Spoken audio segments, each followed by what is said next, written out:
In just a minute, guys, I'm going to be giving you my honest review of Kingdom Rush Rift in Time, but my future self reminded me that I told everyone I would show you how I ended up storing the remainder of the game that didn't quite fit into the King Pledge.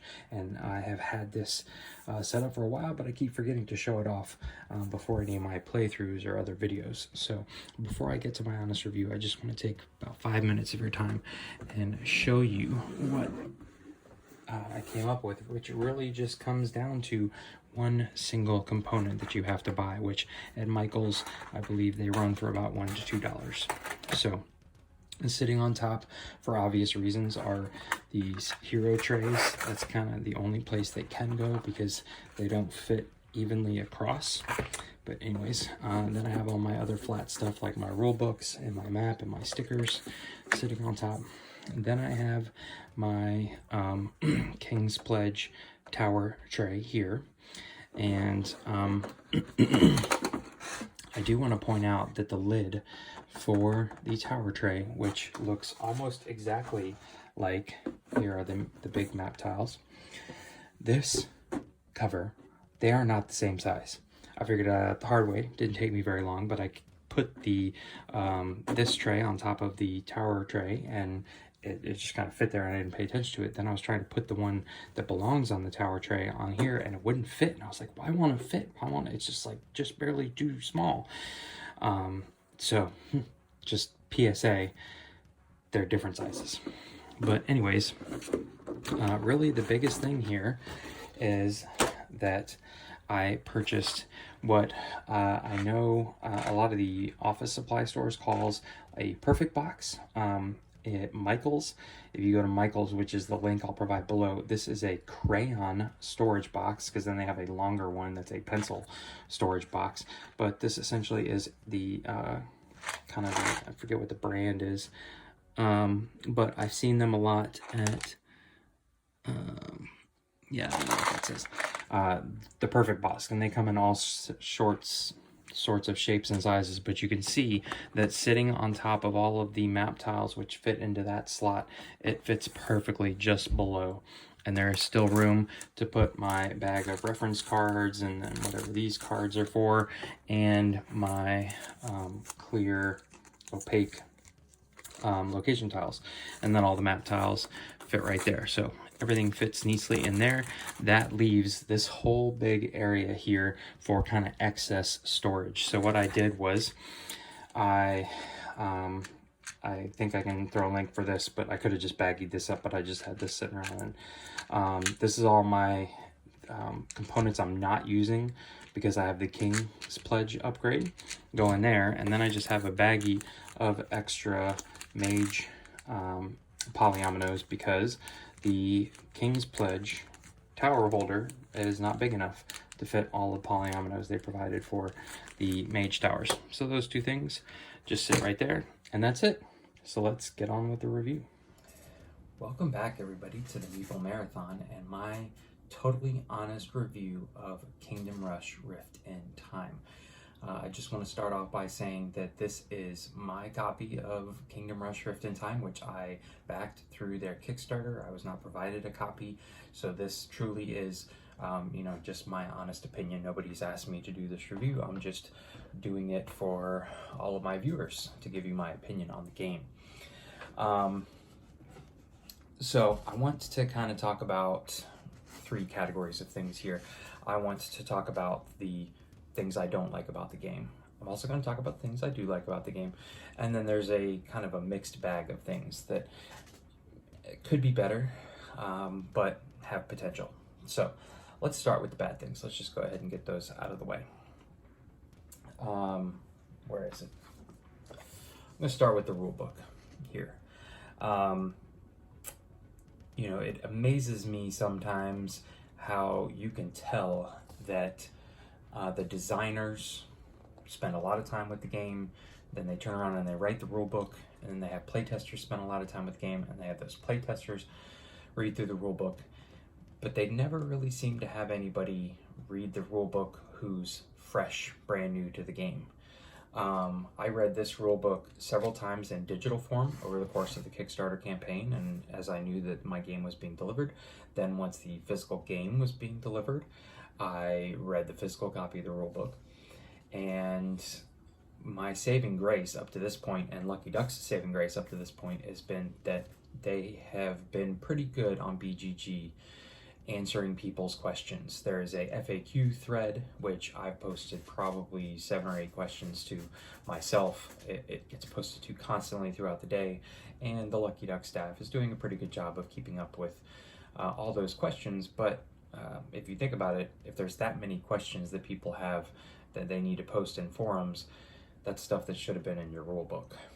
And there's just one other quick thing that just kind of really bothers me.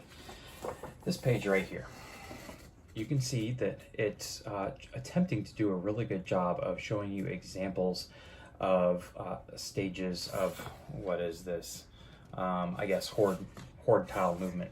The only problem is that there's this, amount of text in the middle, which is necessary, but then they have these 3 tiny little pictures, which are really kind of hard to see. I mean, I have 20/20 vision, but they seemed small to me. But then you have this, all this space around the bottom and this empty space right here below the text where you could have been putting larger pictures. Reformat your text. Don't just put it in a big block in the middle. I can do this in Word. Hire a graphic designer to blow these pictures up and spread them out throughout the page. So just kind of stuff like that just really kind of irked me.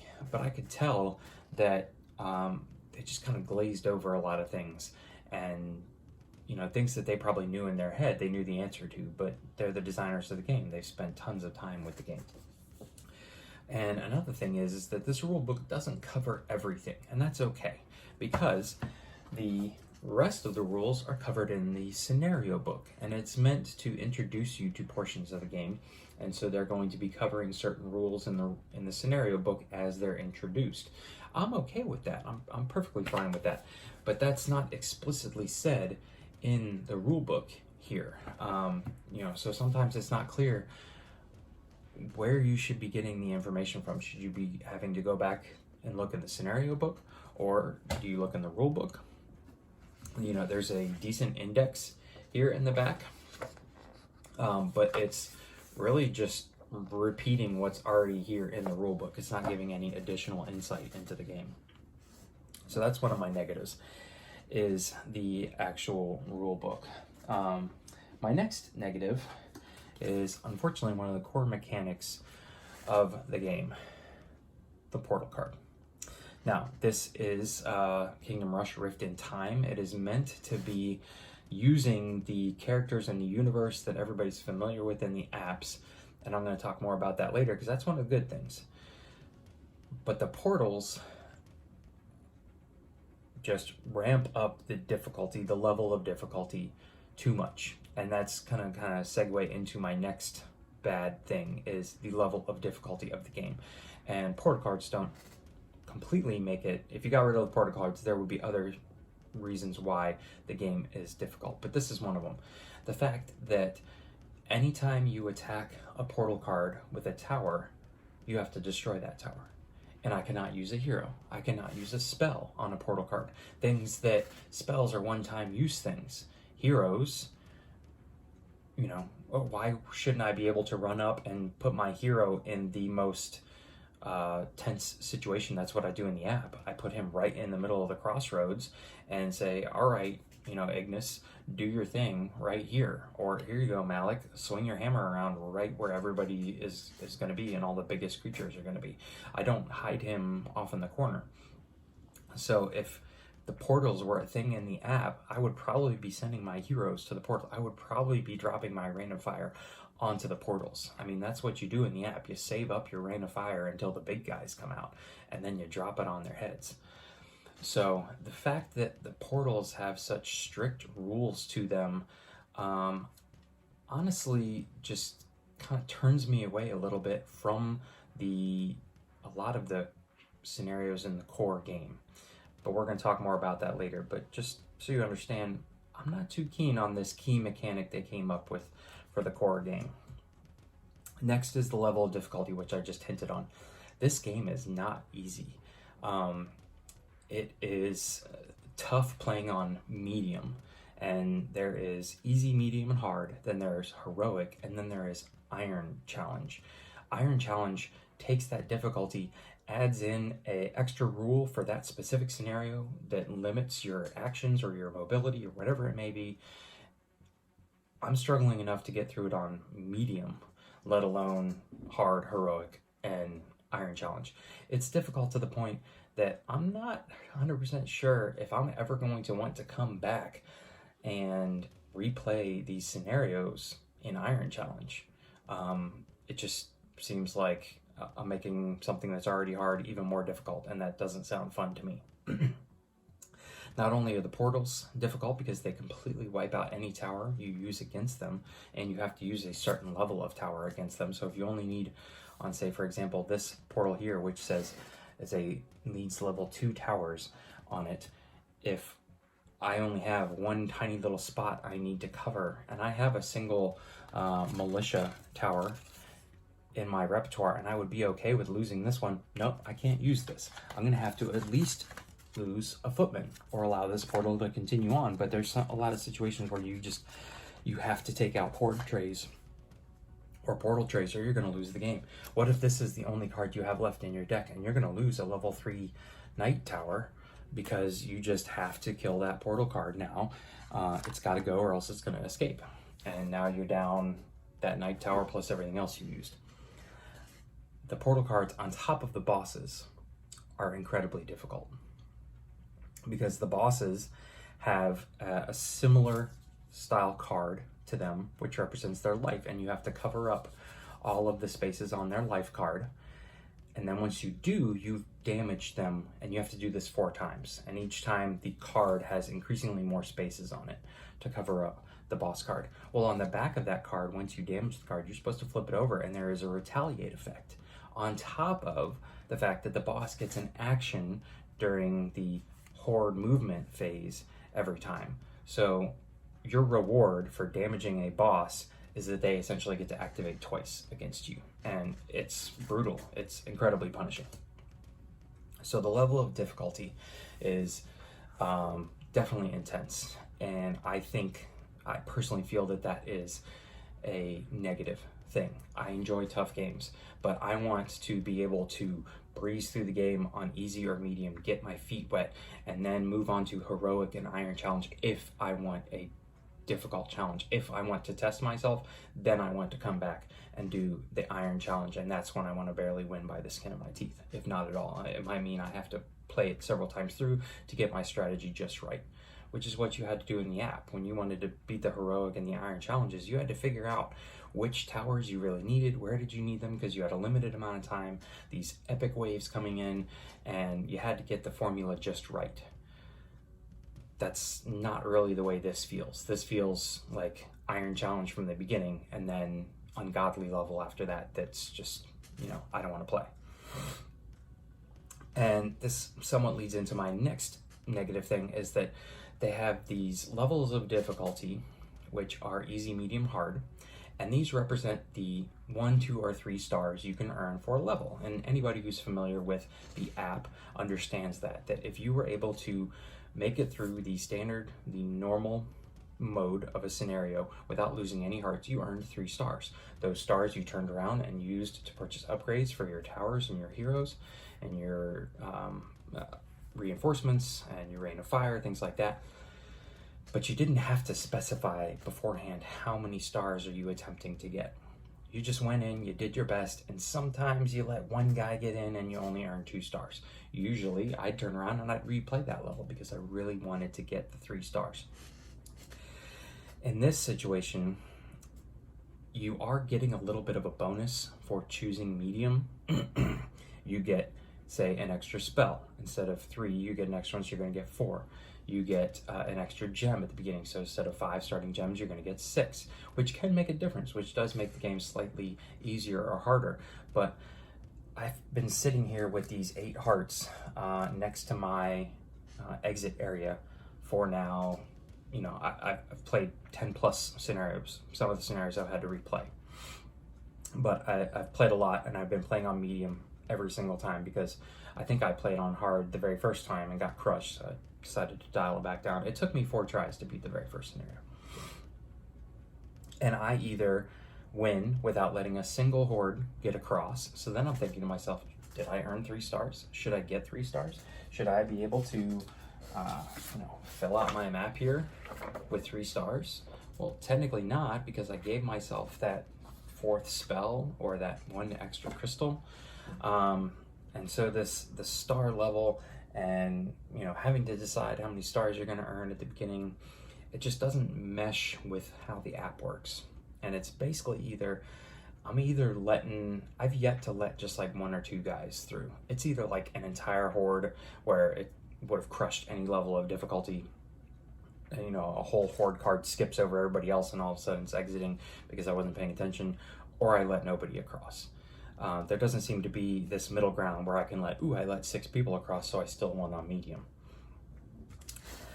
The last negative thing that I'm going to cover, and then I swear this review is going to take a turn for the better, is that this is a table hog.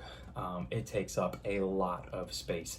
The map tiles are pretty good size, and it makes sense because you've got your tower cards, and you want those to be a certain size. You don't want these tiny. So these are a decent size square, and also your horde cards and your polyominoes, which have to represent each a little 1x1 square, have to fit on here. And you want your hordes to be a certain size so that you can have easier ones and hard ones and more people. So I understand the scale of the game. It just is an unfortunate fact that it takes up a lot of space on the table, and it takes a lot of time to set up. So for some people, that is a true deal breaker.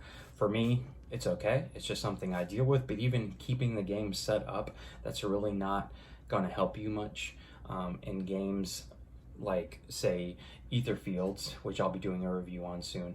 It was helpful to keep it all set up because there are so many piles of cards that you want to keep and mess with, and when you save the game, you have to pick up and put them back in a proper spot, and you just want to keep those out. Well, this one, every scenario is different, so you're going to pick up all of these build sites. You're going to pick up all of the map tiles because you're going to switch them out. You're going to pick up all of the horde cards because you're going to redo the spawn stacks. Basically, between each game, I pick everything up, put it back in the box, and almost start back over. The fact that I've had it set up here on my table doesn't really make any difference in the setup time. And as a general rule of thumb, something that I would call a table hog versus not is I usually use the kind of 3 foot by 3 foot space. Can I play in a 3 foot by 3 foot space where I'm not feeling cramped? And this feels a little cramped on my Game Toppers Hudson mat here, which is roughly 3 feet by 3 feet. And that's kind of my general way I judge whether a game is got too big of a footprint. If I can easily play it on one of my game mats, which tend to be 3 by 3 square, roughly in that area, then I think it's fine. If it gets beyond that, then you're getting bigger than some people have a table to deal with. Most card tables are not quite 3 by 3. They're a little bit short of 3 by 3. So if you can't fit your game on a 3 by 3 table, all those people out there who only have a card table to throw up in the corner to play their game on, you've cut them out. So table hog and setup time. That, however, is the last negative of my review. So let's get on to some of the better stuff. Now these are all mixed. I kind of have good things to say and bad things to say. So let's start with the horde trays. These little brown plastic trays, they're really nice. They're nice and stiff. They slide really nice along the board. The cards stay in there. The pieces stay in there. They have just enough of a lip on them.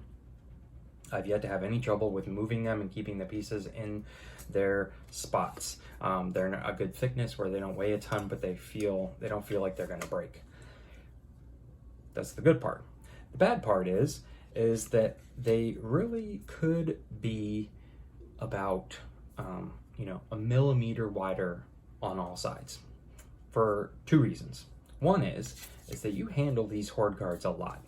You are, you're getting them out when you set up the scenario. they tell you what exactly horde cards you need. Then you're organizing them into spawn stacks. Then during the game, you're pulling them off the spawn stacks and putting them into the horde trays. Then as you defeat them, you're pulling them out of the horde trays. And yes, there's this nice hole in the back that you stick your finger through and it pops it out. I usually just turn mine upside down. But the long of it, or the short of it is you handle these cards quite a bit. And there may come a time where I feel like it would be necessary to sleeve these. But there's no way if I sleeved this card with any sleeve I could find that it would then fit in this horde tray. I feel like it just wouldn't fit. That the horde tray is almost too perfect of a size. The next thing is that if you need to cover an entire row or column with damage, say for example, you are defeating this horde here where you can see this entire column here needs to have some sort of polyomino on it. When you've got top to bottom or side to side polyominoes, they don't quite fit. They pinch a little bit and they start to pop up, or you just kind of have to lay one on top of the other. The, I guess, polyomino shapes are just a hair wider so that they completely cover up each one of these spaces. But if you have to get a full row or a full column of polyominoes in, they don't quite fit. So I almost wonder if it would have been better if they had made these horde trays just slightly bigger. Now I know that that may have means that the map tiles would have had to be slightly bigger to make sure that as you're pushing them around, you're not knocking these build sites around, whatever it may be. But the horde trays are kind of a mixed bag for me. The next thing is the miniatures. Now I'm going to talk about the miniatures later on here, but the main miniatures that I want to talk about as a mixed bag right now are the boss miniatures. Now this is Lord Blackburn. He is one of the big intimidating boss miniatures, and most of the boss miniatures are huge. They're roughly the size of an entire horde card, because that's basically what they are. They're their own horde card. These are really nice miniatures. It's super heavy, it's super chunky. I'm gonna have a lot of fun painting this, but it honestly serves no game purpose other than looking intimidating on the table, because each boss has a stack of at least 4, usually, life cards that look like a horde card, and that's where you're placing your polyominoes.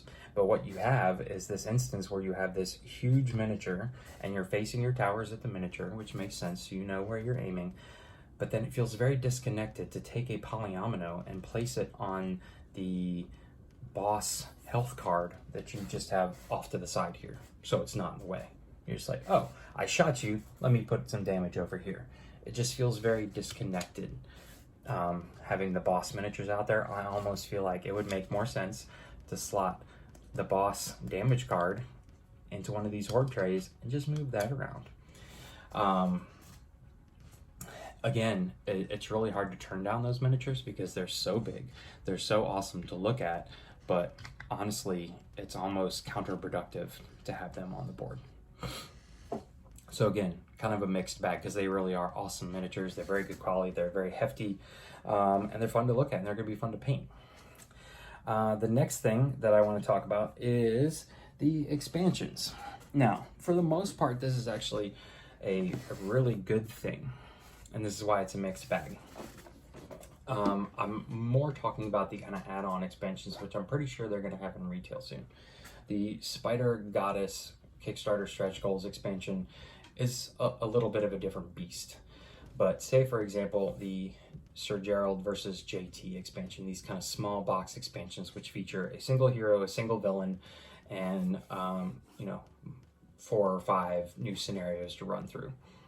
This was really refreshing, to be perfectly honest with you, even though the scenario that I played through and put up on YouTube, I got brutally crushed. Because again, the game is hard. But it was really refreshing to get away from the portal cards, because the expansions offer new gameplay elements, new ways to play, where you're not losing towers and just throwing away towers at portal cards. So these expansions were really nice, and honestly this has been one of the saving graces of the game, to know that they can take the game elsewhere other than just marching hordes in where portals are mixed in and you're having to build up your towers and then you lose them and then build them up again. So especially future expansions. I'm really kind of excited to see where they go with the game, and this expansion here is one of those examples because it was very refreshing to kind of change gears from the core box to this expansion here. The only negative that I have about this expansion is that I wish it contained more horde cards that were unique to, say, JT, because he's got like the snow monsters and the abominable snowman and the snow wolves and things like that. That makes sense. But there's no map tiles included in this. I feel like this was a missed opportunity to have a couple of, not the big ones, not the big square ones obviously, but the 1x3s and the 1x2s, even a 1x1 tile with some snow on it.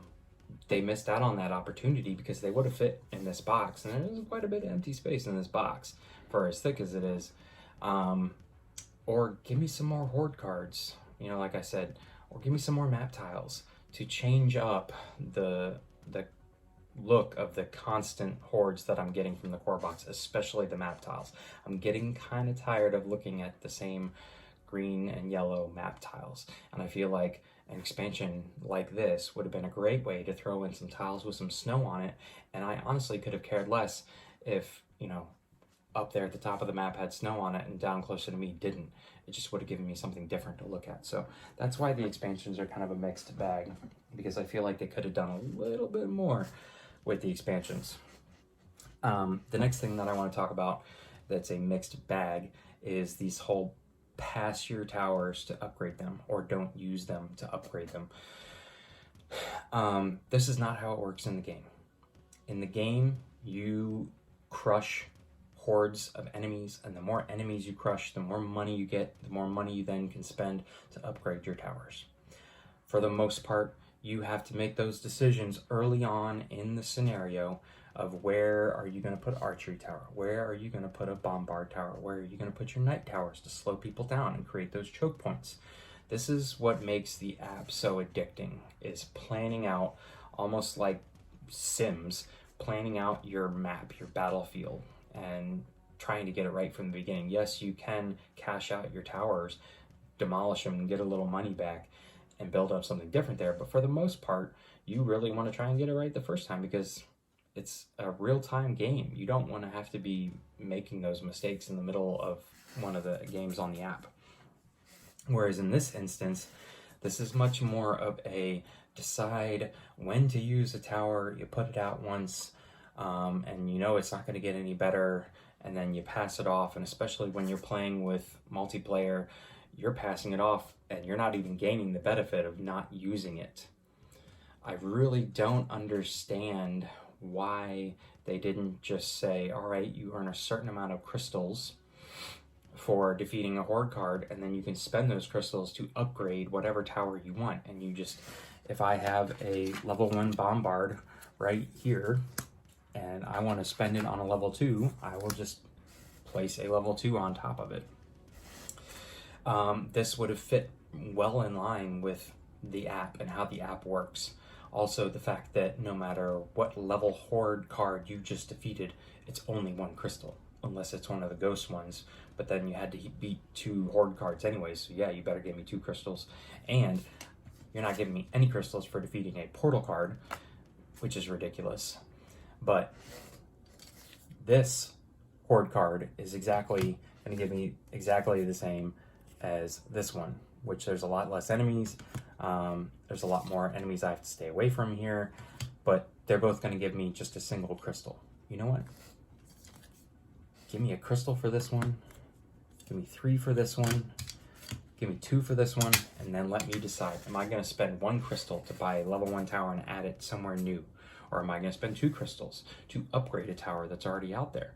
If I choose to, I can demolish my level 3 tower that's out there. Give me 3 crystals back. Or you want to reduce it, give me only 2 crystals back because I made a mistake. But then I can spend those 2 crystals on a level 1 mage tower, and then next round, after I gain at least 1 more crystal, I can upgrade it to a level 2. Or, you know, say I've got 3 crystals, I can just skip putting the 1 out there and just go ahead and put the 2 out there. Because that's what you do in the app. If you've got a ton of money and you want an archer tower right there, you go ahead and you jump from step 1 to step 2 to step 3 of that archer tower just to build it up as quickly as you can, because the horde's coming. I don't understand why they didn't have that be the game mechanic. This whole don't use your towers and pass them just doesn't seem to fit with this mass chaos of throw as much stuff out there to damage enemies as you can, which is the app. It's like controlled chaos, and it's brilliant. That's what makes the app so exciting.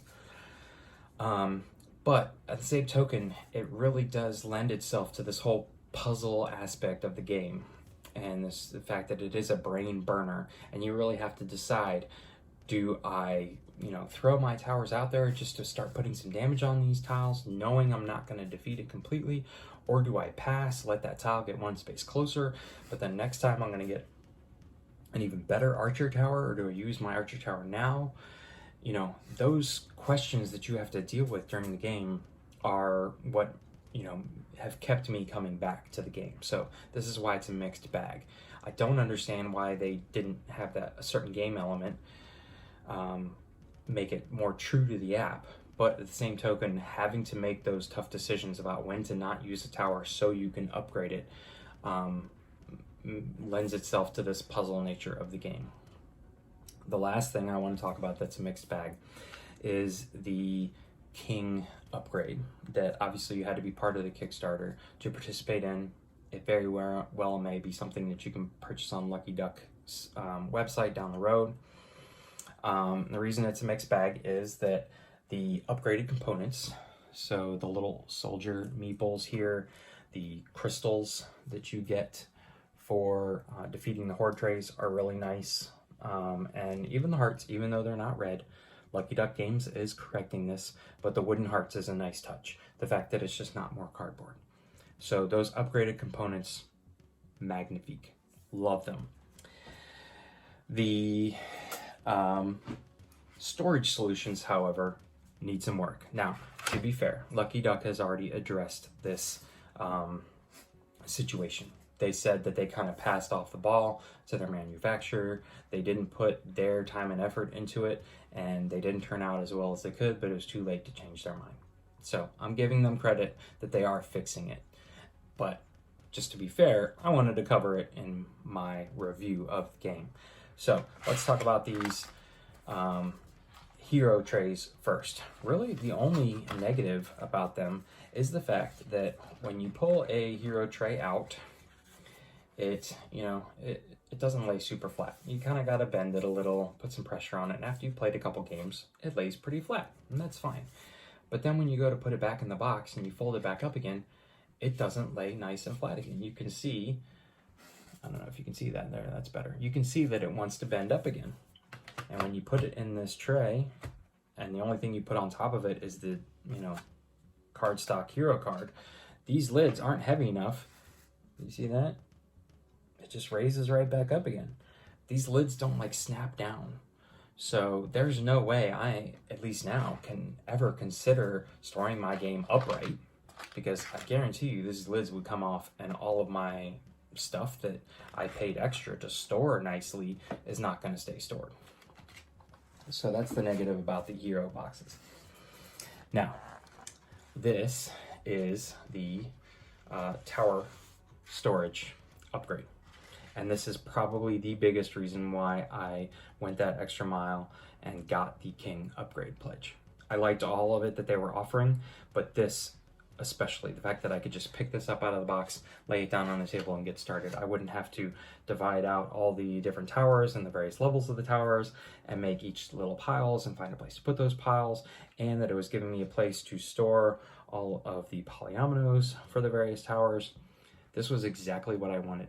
Anybody who watches my channel knows that I will figure out the storage solution for a game before I even play the game. It's the very first thing I do.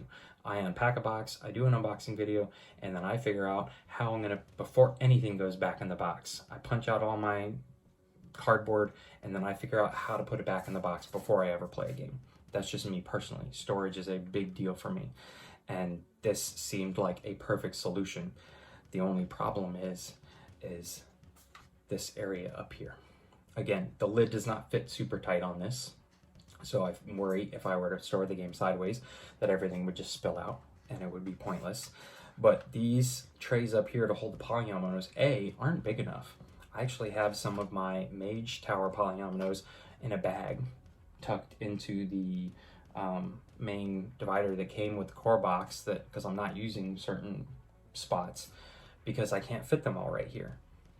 And they really don't stay. You can see that I'm barely tipping this. If I tip it anymore, I start losing polyominoes down into the tower cards section. And the last thing is that since everything is kind of just jammed in there, trying to find the difference between a 3, a 2, and a single can be very difficult in the middle of a game.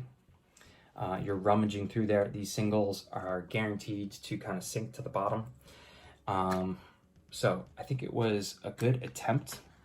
We'll say a good first try, a good alpha storage solution. But it needs some beta testing drastically. I feel like they definitely could have done a better job. And to their credit, they're going to put this into the hands of Game Trays, who I've never seen anything bad come out of Game Trays. So hopefully this will all be addressed by the next time I give a review for this game after their next Kickstarter. So that was all of the mixes. Let's get to the good stuff. I know I've spoken at nauseum about the bad stuff here, and I feel like even my mixes were pretty negative. But let me tell you why I do love this game, and why this game has just stayed on my table for over a week now. Why I have played through 10 plus scenarios, and taken the time to make all these videos and bothered to make a review about the game, is that this game is very addictive. Now, this has to be the game for you, for it to be addictive. This is a brain burner. This is a kind of a Tetris style puzzle where you need to figure out how to make those polyominoes fit just perfectly onto these horde cards using a limited amount of resources, which are these tower cards. And again, like I said before, you need to decide, when do I pass on using a tower so I can upgrade it for the next time. And there is nothing cooler than having like a Tesla and a Musketeer and the Holy Order, all of these level 4 cards. And once you get to level 4, you can't go any higher. Hopefully in future expansions they address this, because in the app you can purchase little upgrades for the level 4 towers, which make them even more badass. But for right now, it's really nice knowing that you've gotten here and you can just keep throwing these out with impunity, because it's like, why not? If I hold on to them, they're not going to upgrade. Unless you spend them on a portal card, and then you lose them. But let's not open up that wound again. So, this puzzle aspect of sitting here and just looking everything through and being able to adjust your polyominoes once you put them down, and having a limited amount of resources in towers that produce those polyominoes, and having to figure out which horde cards you need to address, which can you get to, how do you best use your heroes. All of this is a brain burn, but it's a brain burn that I've continued to come back to time and time again for the past week.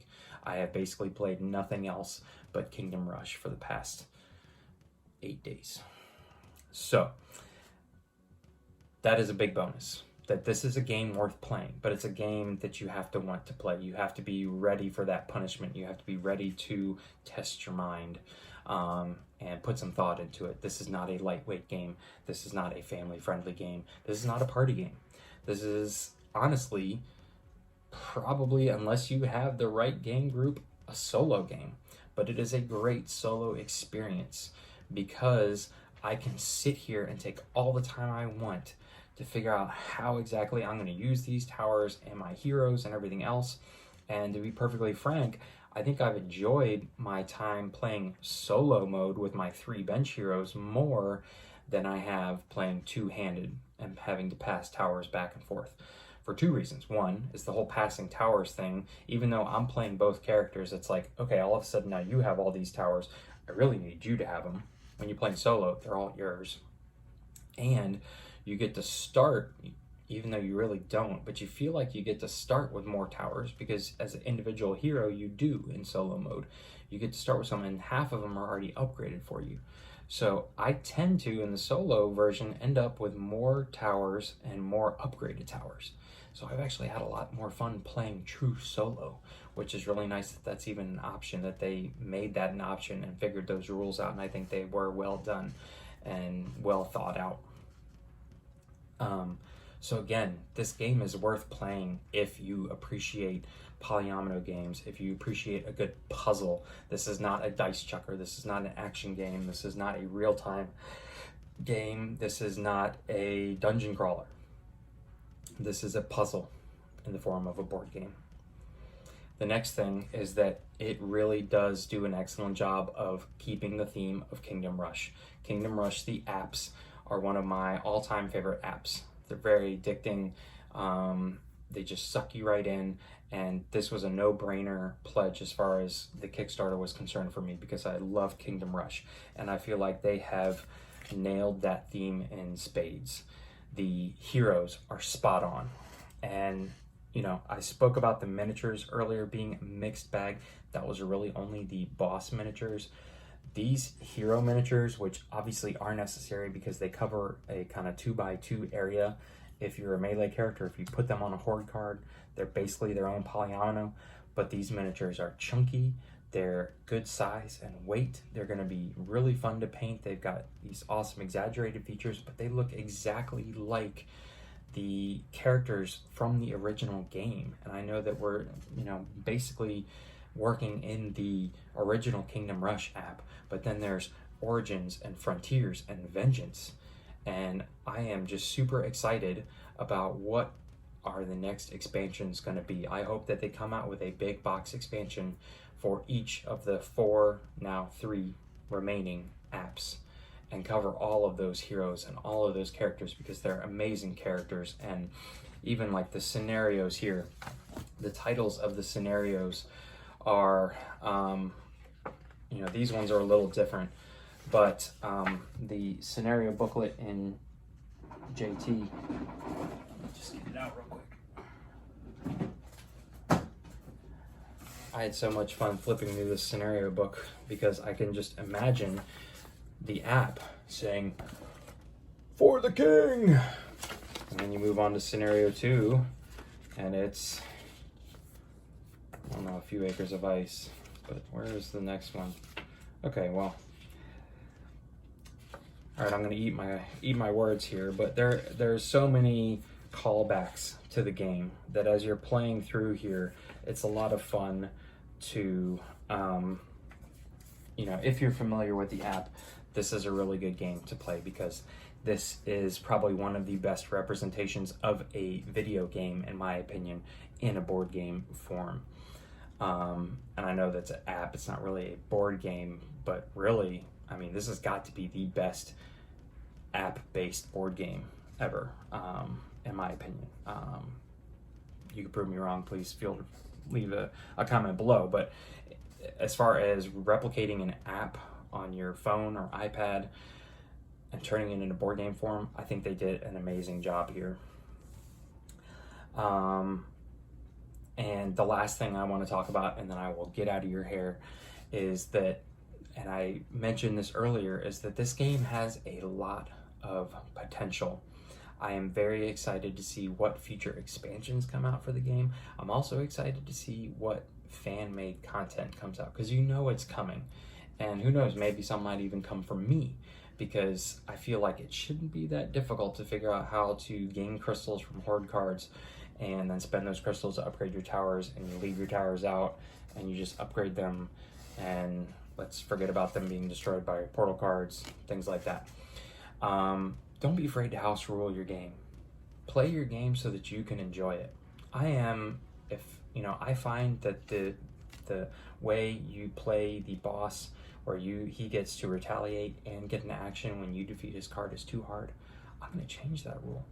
I'm going to have fun playing my game. This is my copy. I paid for it. I can do whatever the heck I want with it. I can take all my miniatures and set them up like G.I. Joes if I want to. It's my copy. Have fun with your copy. Play with the rules that you see fit. And if you see a different set of rules come out, go play with those. But this game has created an excellent base with a lot of potential. And so I'm very excited to see what comes out in the future for this game. This is one that I will be keeping in my collection because of that potential. I don't feel like I've seen everything there is to offer in Kingdom Rush Rift in Time, and I want to see more, because that JT versus Gerald expansion was a really nice, refreshing pace. And I feel like once I finally do get to the Spider Goddess expansion box, that's going to be a whole new refreshing amount of content that, you know, I've spent a ton of time already just in the core box, and may have overstayed my welcome. But then again, this system has so many different avenues that Lucky Duck can take, and I hope that they do take it. So that is my truly honest review of Kingdom Rush Rift in Time. If you have any questions, please feel free to let me know in the comment section below. If you enjoyed this video, please consider giving me a thumbs up and subscribing to the channel. Once again, thanks for watching. Have a great day.